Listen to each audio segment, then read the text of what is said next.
Assalamualaikum warahmatullahi wabarakatuh. Hai, jumpa lagi. Semoga selalu sehat dan semangat belajar ya. Nah, di video ini kita akan belajar tema 8, subtema 2, muatan IPS. Kompetensi dasar 3.3. Materi yang kita pelajari adalah jenis usaha ekonomi. Yuk kita pelajari dengan baik di video ini ya. Usaha ekonomi di dalam masyarakat berdasarkan pengelolaannya dibedakan menjadi dua, yaitu usaha ekonomi perorangan dan usaha ekonomi kelompok. Usaha ekonomi perorangan misalnya adalah usaha pertanian, usaha perdagangan, usaha jasa, dan usaha industri kecil. Sedangkan contoh usaha ekonomi kelompok misalnya adalah BUMN atau Badan Usaha Milik Negara dan BUMD atau Badan Usaha Milik Daerah. Ada juga BUMS atau Badan Usaha Milik Swasta. Dan yang ketiga adalah koperasi. BUMS sendiri ada 3 contoh, misalnya firma, persekutuan komanditer atau CV, dan perseroan terbatas atau PT. Nah, apa saja ya ciri-ciri yang membedakan usaha ekonomi berdasarkan pengelolaannya? Ciri-ciri usaha ekonomi perorangan, yang pertama, modalnya terbatas, dimiliki perorangan, dan dikelola secara sederhana. Sedangkan ciri-ciri usaha ekonomi kelompok yaitu membutuhkan modal yang besar, dimiliki oleh beberapa orang atau pihak, dan pengelolaannya lebih kompleks. Usaha ekonomi perorangan yang pertama adalah usaha pertanian. Usaha pertanian dilakukan di areal persawahan dan tegalan. Usaha pertanian misalnya dengan menanam padi, jagung, ternak unggas, ternak lele, dan menanam sayuran.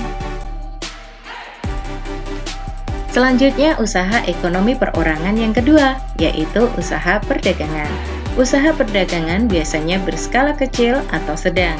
Contohnya adalah pedagang asongan yang menjual dagangannya dengan berkeliling membawa kotak jualannya.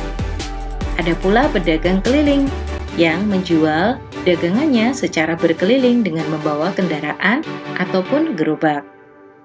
Ada pula pedagang kaki lima atau pedagang kanan kiri lintasan masyarakat yang menjual dagangannya di kanan kiri lintasan masyarakat. Pedagang kaki lima bisa disebut juga sebagai PKL. Selanjutnya ada pula pedagang di pasar dan di warung ataupun toko kelontong. Usaha ekonomi perorangan yang ketiga adalah usaha jasa. Usaha jasa menawarkan layanan kepada orang lain. Contohnya adalah usaha fotokopi, usaha salon, usaha bengkel, usaha cukur rambut, dan usaha penjualan pulsa. Dan contoh keempat untuk usaha ekonomi perorangan adalah usaha industri kecil. Usaha industri kecil merupakan usaha ekonomi pembuatan barang dengan modal yang terbatas, pengelolaan sederhana, dan dilakukan dalam skala rumahan. Contoh usaha industri kecil, misalnya usaha kerajinan tangan seperti mebel, keramik, souvenir, tembikar, ataupun anyaman. Ada pula industri kecil makanan. Selanjutnya kita akan belajar contoh-contoh usaha ekonomi kelompok. Yang pertama adalah BUMN dan BUMD. BUMN atau Badan Usaha Milik Negara merupakan perusahaan yang seluruh atau sebagian modalnya dimiliki oleh negara. Contohnya adalah Pegadaian, Kereta Api, Pertamina, Perhutani, Garuda Indonesia, Bank BNI, PT Semen Gresik, ataupun Telkom Indonesia. Ada pula BUMD atau Badan Usaha Milik Daerah, yaitu perusahaan yang seluruh atau sebagian modalnya dimiliki oleh pemerintah daerah. Contohnya adalah Bank BPD atau Bank Pembangunan Daerah yang dimiliki oleh pemerintah daerah istimewa Yogyakarta. Nah, tujuan pendirian BUMN dan BUMD yang pertama adalah ikut melaksanakan pembangunan ekonomi. Yang kedua, memenuhi kebutuhan rakyat. Yang ketiga, menyediakan lapangan kerja dan meningkatkan kesejahteraan masyarakat. Contoh kedua untuk usaha ekonomi kelompok, yaitu firma. Firma merupakan salah satu badan usaha milik swasta. Firma adalah usaha ekonomi bersama yang didirikan oleh dua sekutu atau dua pihak. Tiap anggota berhak bertindak atas nama firma dan bertanggung jawab penuh terhadap risiko kerugian. Biasanya firma bergerak di layanan hukum dan keuangan. Contoh selanjutnya untuk usaha ekonomi kelompok adalah persekutuan komanditer atau yang disebut juga dengan CV. CV juga merupakan salah satu badan usaha milik swasta. Persekutuan komanditer atau CV adalah usaha ekonomi bersama yang didirikan oleh dua sekutu atau dua orang yang menyetorkan modal. Di dalam CV terdapat dua sekutu, yaitu sekutu aktif dan sekutu pasif. Nah, apa ya perbedaan antara sekutu aktif dan sekutu pasif? Sekutu aktif adalah pihak yang menyetorkan modal sekaligus mengelola CV. Sedangkan sekutu pasif adalah pihak yang hanya menyetorkan modal tanpa ikut mengelola CV. Selanjutnya usaha ekonomi kelompok yang keempat, yaitu perseroan terbatas atau PT. Perseroan terbatas juga merupakan salah satu badan usaha milik swasta. Perseroan terbatas atau PT adalah usaha ekonomi bersama yang modalnya berupa kumpulan saham. Saham adalah bukti kepemilikan suatu perusahaan berdasarkan penyetoran modal. Tiap saham memiliki nilai nominal tertentu. Tiap pemilik saham akan memperoleh keuntungan yang disebut dengan dividen. Dan contoh terakhir untuk usaha ekonomi kelompok adalah koperasi.